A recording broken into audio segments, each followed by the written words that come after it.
কবির ভাষায় বলতে চাই, আমাদের এই শেরপুর জেলার ঐতিহ্যবাহী নকলা উপজেলার নারায়ণখোলা গ্রামের ভাইরালকৃত যে গাছটি নিচে দাঁড়িয়ে আছি, গায়কের গেয়েছিল যে গানটি, আমরা আপনাদেরকে এই গাছের নিচ থেকে একটি গান শোনাতে যাচ্ছি।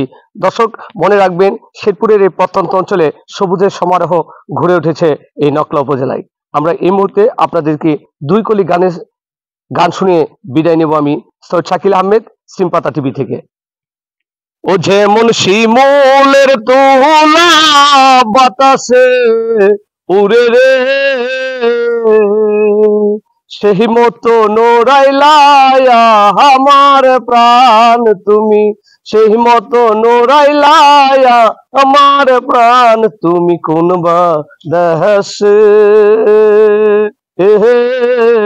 রইলা রে দয়াল জান। দর্শক, গানের সুরে সুরে বিদায় নিচ্ছি শেরপুর জেলার নকলা উপজেলার নারায়ণখোলা গ্রাম থেকে। সকলে ভালো থাকবেন, সুস্থ থাকবেন। সিমপাতা টিভির পক্ষ থেকে আন্তরিক অভিনন্দন ও শুভেচ্ছা।